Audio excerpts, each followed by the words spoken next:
On this week's 51%, we continue our series highlighting women in business. Holly Seidewand of First Fill Spirits in upstate New York teaches us the ins and outs of the whiskey industry and shares her own journey of opening a small business. When you're first handed a glass of whiskey, or if someone says, "Do you want whiskey?" I like to try it neat because there's someone who's probably really smart and has a great palate that chose to bottle it exactly as it is. Coming up on 51%. I was standing around like one of those girls I had seen in a movie. The whole world was a movie back then. I had my sunglasses on, I wanted to be seen without seeing shy Lolita. I wasn't really in it, I didn't really get it. You're listening to 51%, a WAMC production dedicated to women's issues and experiences. Thanks for tuning in. I'm Jessie King. This week we're circling back to our series highlighting women in business and women entrepreneurs, but it's been a long week. We're also kicking back, taking some time to unwind and brush up on our whiskey knowledge, which admittedly I have very little of. Did you know, for example, that women have a long history in the whiskey business? The perception of the industry and even whiskey drinkers is typically very masculine, but you can find women at nearly every step of the process, from distilling and blending to retailing, marketing, critiquing, and more. And as with many other types of spirits during the coronavirus pandemic, demand is high. Our guest today is a longtime whiskey retail specialist, buyer, blogger, and ambassador. First and foremost today, though, Holly Seidewand is co-owner of First Fill Spirits, a boutique whiskey shop in Saratoga Springs, New York. Seidewand says she and her business partner, Charles Grabitsky, opened up shop almost a year ago with a goal of widening their customers' horizons. Walking amongst their shelves, you'll find a number of larger, well-known brands, but also selections from smaller distilleries from all over the world. This is called New World. So the main whiskey producing regions globally would be Scotland, Ireland, Japan, the United States, and Canada is a lot of times, so North America, although Canada's kind of having a renaissance of whiskey. The rest of the world is called New World. Typically, you wouldn't see a lot of whiskey or spirits distillation in those countries, although of course it was happening. But now we have Danish whiskey, Polish, Finnish, Israeli, Indian, Taiwanese, German. There's so many great whiskeys coming from all over the world now. Australia as well. Whiskey is a consumer good, so it's a cultural thing. It comes and goes in and out of fashion. I don't think it's going to leave fashion anytime soon because, a lot of people now as consumers over the past couple of decades, we have more questions around food and, of course, alcohol. Anything that we're putting on or on our bodies or ingesting, we have more questions to those people that produce it. And whiskey is... it's from typically one single distillery. It's very transparent. It's a very simple process. There's only 3 ingredients. The tourism to go visit the distilleries is huge. So if you're a consumer and you fall in love with Blue Note whiskey, you can go to the distillery and see exactly what they're doing. And so it's very emotional. People get emotionally attached to these brands. But it wasn't always that way. In the 50s and 60s, there started to be an uptick in some types of Scotch whiskey, but vodka and gin actually started to become very popular. And in the 70s and 80s, Canadian whiskey, Irish whiskey, the whole whiskey industry sort of had a collapse of sorts. And it wasn't popular. People didn't want to drink what their maybe grandparents or parents were drinking, and it wasn't cool. We saw a lot of distilleries close at that time, especially in, those original producing regions like Canada and Ireland. It's really just in the past decade or two that we're starting to see some of them reopen or new distilleries are opening up, and they're really shaping and redesigning who they are. Awesome. Yeah, so this is our little shop. It's definitely this sort of... Seidewand says her entry into the whiskey industry started about 7 years ago. She had just gotten what she refers to as her first adult job, a marketing position at a manufacturing company in New York City, but she was frequently tasked with entertaining clients at sales meetings, where whiskey was the drink of choice. At one of those first meetings, Seidewand says a colleague handed her a glass of Lagavulin 16, and from then on, there was no going back. You open the bottle and everyone, even if they're across the room, can smell it. They know something has changed. It stays in your hair follicles and in your skin for days after you drink it. And it's very potent, it's very polarizing, but there's really nothing in the world that smells like that. the interest continued, and it was just my preference, my drink of choice. But slowly my friends would look to me to recommend something on the whiskey menu, or what to use in their old-fashioned cocktail, or I kind of became the whiskey person to go to, but didn't think much of it. And I had moved out west at that point, same industry, and I just wasn't, after 5 or 6 years, looking for a new challenge, and I wasn't sure what was next. I was in a luxury fashion sort of side of manufacturing, and I'm not super fancy. I can be pretty down to earth. I loved everyone I worked with, but I thought, long term, it's not necessarily something I truly care about. And I loved seeing people's eyes light up when they finally tried a whiskey that they didn't choke on. A lot of us have a bad experience with one alcohol or another because we weren't drinking it in the way it was meant to be drank. We all know those evenings and days back in our past lives. And so there's a lot of stigma around different types of whiskey, and I loved people being so shocked by flavor and those aromas and some of the quality whiskeys that are out there. I started to look for maybe part-time or weekend classes to get some education, and there was really nowhere to get a solid education for whiskey. And I started taking classes at UC Davis. It's called the Wine and Spirits Education Trust. And it's very wine focused. I mean, I'm in viticulture 101. Everyone kind of laughed at me when I said I'm here not only for distilled spirits, so not wine, I also want whiskey. So of the 6-week-long course that I was in, that was about 20 minutes of what we were going to learn. So I was in the wrong place. After some planning, I drew up I called it my mini whiskey MBA program.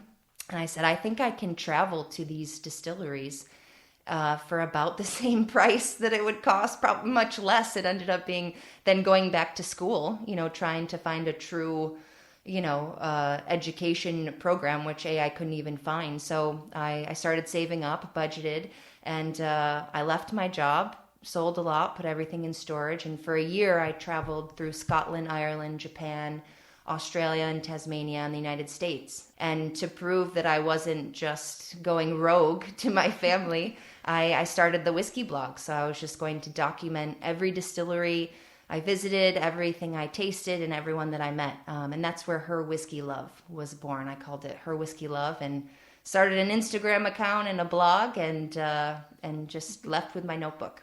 So, I have to admit, I do not know a whole lot about whiskey. What goes into making whiskey? What are those main ingredients, and what are the factors that I guess determine its taste? Whiskey in general is an umbrella term. So it's an alcohol that's distilled from some sort of grain, and then it's matured in some form of wooden vessel. Now, it's so vague because each country has given stricter rules around what their style of whiskey is. And so if you have this whiskey umbrella, whether you spell it with an E or without an E, some countries spell it with, some without, there's no right or wrong way. This umbrella term then has, different pillars underneath it. So you would have bourbon is whiskey, Scotch is whiskey, Irish whiskey, it's in the name, but is whiskey, Japanese. So everything falls under whiskey, but then each term will have its own specific and a lot of times legal rules. So Scotch whiskey has to be produced in Scotland. Bourbon has to be made out of at least 51% corn, matured in a specific way, produced in the United States. So each country has sort of divided up, okay, this is our specialty. And it comes back to agriculture, because all whiskey is you're a brewer first. You're making some sort of beer. You're taking a grain that we know has starch in it. It's not as simple as a grape. You can pop it in your mouth and it tastes sugar. It's sweet. Great. We know the yeast can eat. It's in the air. It can eat sugar, and voila, we're humans. We like to make alcohol out of whatever we can possibly find. It's tried and true. That's our history. So it took a few extra steps, but we're essentially brewers, so we know that we can actually steep these grains in hot water and convert that starch into sugar. use that yeast. So you've got some sort of grain, yeast, and then you need lots of water. So you're really looking at places that had great agriculture for maybe corn or barley or rye, maybe wheat, maybe a mixture of both, and somewhere that you had access to really great water. And that's essentially it. People were making beer and then decided, well, there's alchemy as well that we can intertwine with this alcohol thing that we love, and we can go ahead and distill it. And distillation, obviously is kind of that extra step in the process. But all of these are building blocks that build you up to flavor. And about 30 to 40% of what you taste in the bottle is coming from the grain choice, the yeast choice, the type of stills, how you're distilling it, all those things that happen in the building at the distillery. That's already building a big proponent of flavor. But the rest, which is the majority, is actually coming from what you choose to mature that whiskey in. And so oak is a huge part of whiskey production. Typically oak is used, but again, every country has its different rules. So it seems like, there's just 3 ingredients, some sort of oak cask, which was the cardboard box of its day. That's what we didn't have plastics. And so, this doesn't seem to leak a lot. So let's use this. We're not losing everything we put in it. Those building blocks. And then with all of the cultural factors, these countries were siloed. There was no internet. There was no sharing of information in the 1600s as whiskey was kind of coming about. And so you have all of these cultural influences as well. What do they like to eat and drink? What's their cuisine? They're going to produce whiskeys and blend their alcohol to match those cuisines and to be the flavor profiles that they like and want. So all of these factors historically and from an agriculture standpoint, those building blocks, you start to really create very different styles of flavor. And it's really amazing to see people in awe when we put out a Scotch, a bourbon, a rye, and an Irish whiskey, and they're just so wildly different. It's really fun. That's amazing. I didn't know how much really went into it and just how many different levels there were to it. This might be a kind of a dumb question, but is there a difference between what is single malt and is there a multiple malt? I like that. There should be a multiple malt. I'm going to actually use that. You can tell with First Fill Spirits, we like acronyms and different things. We think they're funny, so we like to use little quirky sayings. But single malt, it can be produced anywhere in the world, but it has its main legal definition, and it is a legal definition in Scotland, and that's what it's known for. If you're a Macallan drinker or Glenlivet or Glenfiddich, those have become quite popular in the last couple of decades. Again, it's about that transparency and emotional attachment to knowing where your alcohol or your food came from.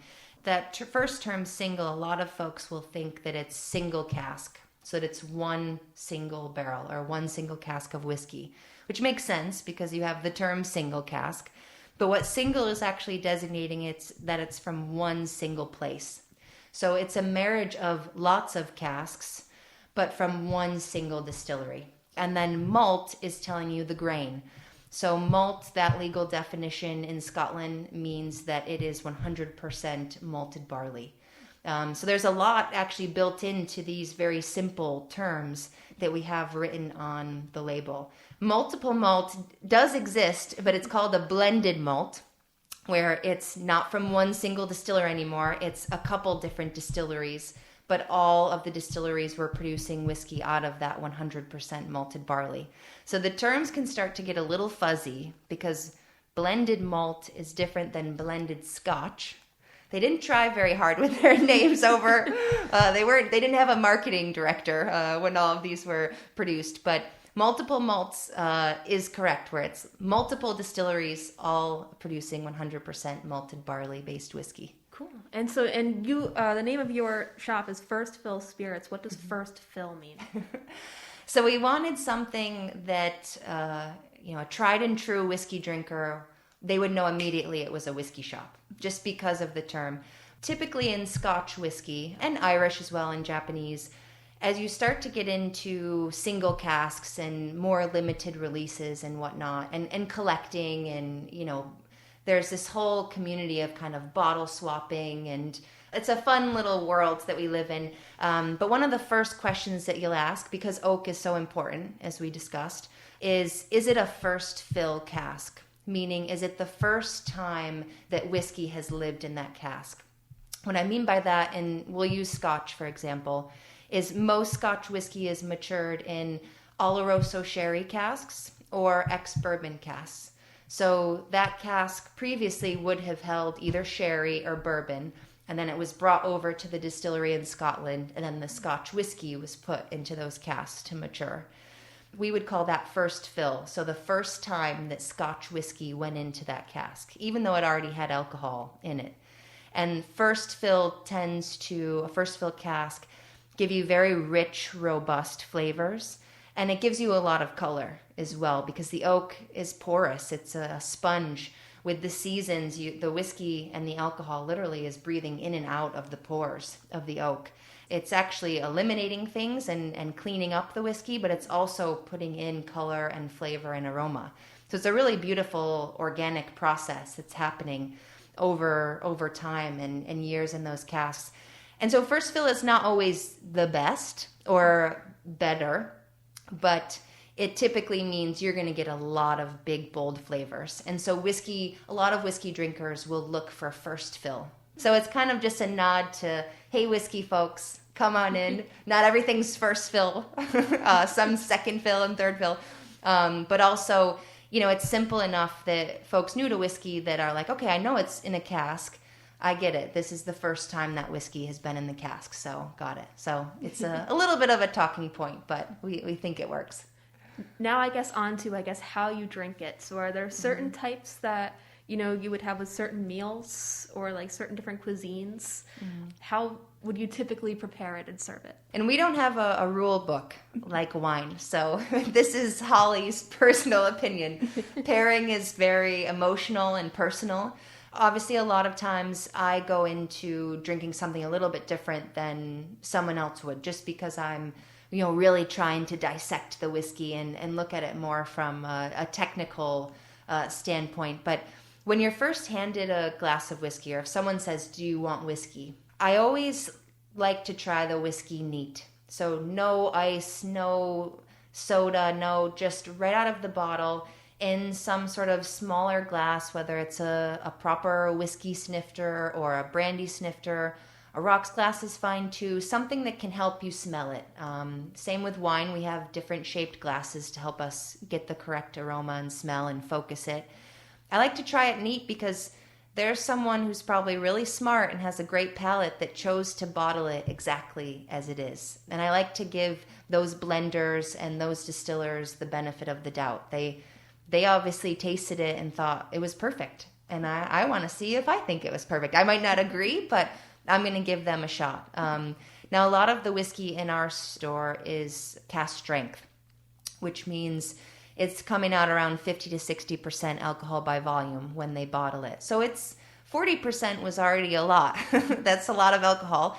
So to be that high in alcohol, you may need to adulter it. So again, I like to try it neat because someone did taste that cask and thought it was perfect. But I always start with room temperature water. So I'll take a little water dropper or a little cap of bottled water, and I'll put a few drops in, and you're essentially manually lowering the alcohol by volume. You potentially took it down from 55% ABV down to 53%. And slowly keep adding water so that hopefully if you can't in that first sip get past the alcohol and it's just too much to taste the flavors and the mouthfeel, that water will help you do that and potentially release new flavors. If you're on the rocks, if you're with ice cubes, if that's your style, that's totally fine too. Obviously that will dilute the whiskey. Sometimes cold temperatures can make some of the fatty acids and oils in a whiskey become a little bit shy. So you might not get the most amount of flavor that the whiskey has to offer out of ice and cold temperatures. But if it's a whiskey you've had many times, you love it. It's summer. We all know the humidity here in upstate New York. put it on the rocks. Don't suffer just because someone told you, oh, neat is better. Everything's occasion based, so feel free to do that and make a cocktail. I mean, if you paid for that whiskey, it's your hard-earned money. Do whatever you want with it. Maybe the one thing I ask folks is maybe just not Diet Coke. That's my only rule. Maybe just not a heavy sugary soda, because then you really are not tasting. You can just use something else, maybe like something a little bit cheaper. But yeah, it's really a process, an exploration. Let's get back into, I guess, a little bit about how you started this business. What kind of work went into that? And what was sort of like the deciding factor for you for like, I'm going to go into whiskey retailing? Yeah, I don't know if it's everyone's dream to own a retail shop. It's not, it's a lot of, I mean, all businesses are a lot of work, but retail is just that extra layer of open all the time. Obviously, e-commerce and our website helps that because it's working while we're not working, but it's a lot of hours. And my first job in whiskey was a small retail chain in Massachusetts. I was their spirits buyer. So I was their whiskey specialist, and I learned a lot from that. I learned all about kind of the legal side of the alcohol industry and the 3-tier system and how distribution works and kind of how, you know, all of the behind the scenes things are happening, what you don't see, how it actually got to your shelf at the bar or at the shop.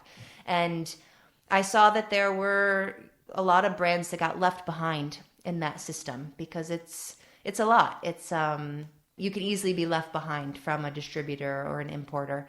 And I went on to work for a large brand to see that side of it, and worked for Bacardi to help relaunch their single malt Scotch portfolio, which is under the Dewar's label, Aberfeldy and Craigellachie and a few others. And I got to see how it happens from the beginning, you know, who's producing the alcohol, how that actually can be funneled and imported into the United States. And so I got to see, you know, the end, some of the middle and the beginning.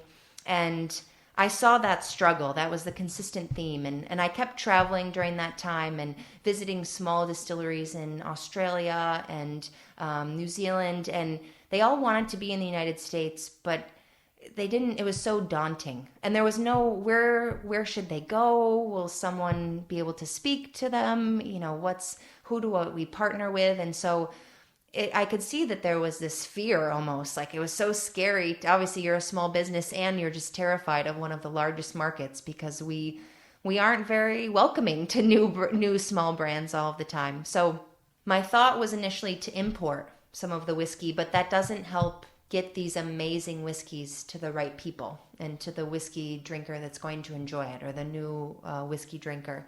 And so Charles, my now business partner, we were on a ferry up to Orkney Islands in Scotland. Had to go visit Highland Park and Scapa up there. And we sat down and drew out this plan of how can we represent these amazing whiskeys that we only get to try when we travel. And it just kept coming back to a physical location with a great website, you know, tons of information, our tasting notes, almost like we were there talking to you while you're on our website, and just trying to give a home and a launch pad for some of these smaller brands to be. And it took a lot to figure out how that could work economically because, you know, it's a highly regulated industry, but it's been quite a challenge and quite amazing at the same time, like most things.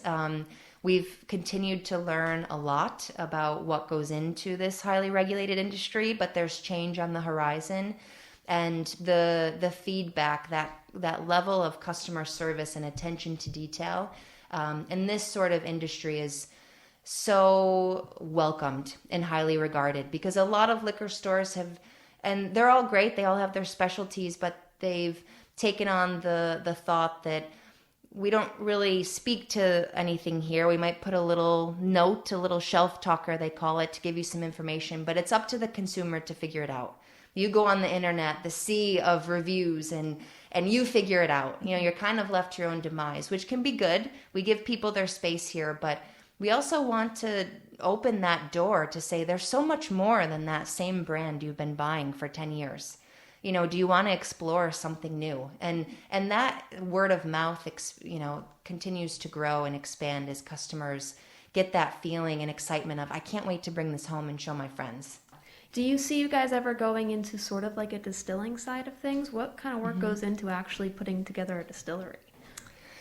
A distillery, that was one of my original goals. I thought, I know what I like to drink. I'd love to make my own whiskey. I don't think that it's for me anymore. There's a really robust craft distilling scene in the United States and globally right now. And there's so many things happening, and it's happening so fast. I think not all of them will make it. You know, some of them are truly just local opportunities to go and see a distillery, and they're just selling locally, and they won't grow beyond that kind of cellar door or, small tour. You think of a brewery on the weekends and they don't sell anywhere except for the brewery, and you just hang out on the patio and drink it there. So I think some of these lifestyle distilleries will be able to adapt, but it's expensive to start a retail shop. It's even more expensive to buy a bunch of equipment to make whiskey. It's more legal hurdles to jump through, and you have to wait, right? I mean, vodka and gin, you can produce it, distill it, it comes right off the still, you put it in the bottle and you can hit the ground and start selling it. Whiskey, you put it in a cask and you hope that you're going to like it in a couple of years, maybe a decade, and then you also have to hope that someone else is going to like it in 10 years.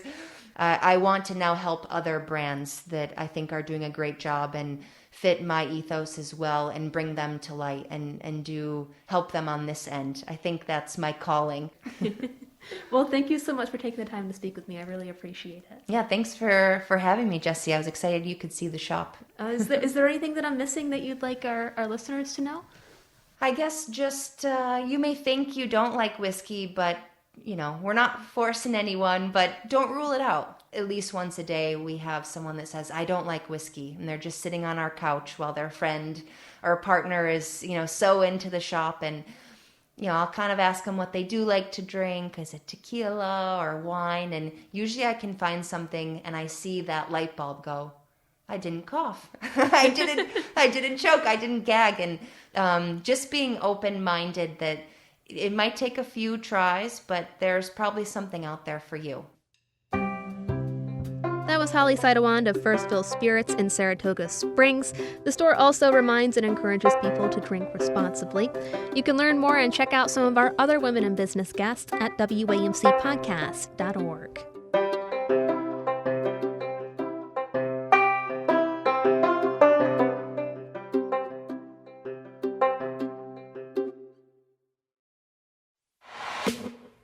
You've been listening to 51%. 51% is a national production of WAMC Northeast Public Radio.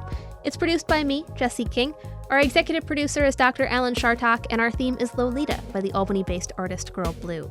A big thanks again to Holly Seidewand for speaking with me for this week's episode. Next week, we'll wrap our Women in Business series by taking a look at how the COVID-19 pandemic has impacted women in the workplace and the labor force. A reminder that you can find us on social media. We're on Twitter and Instagram at 51% Radio. Let us know what you think, and if you have a story you'd like to share as well. Until then, I'm Jessie King for 51%. I was every single girl, I was nobody else, I was so sure of myself. I was 15 and a half. He was a hollow laugh.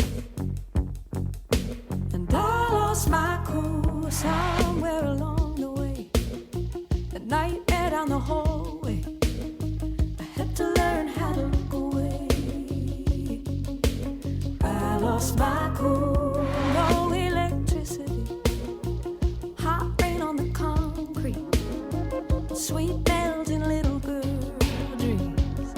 They said, oh, I want a big life, not a house I could have been like. Where are you taking me? Where are you taking me?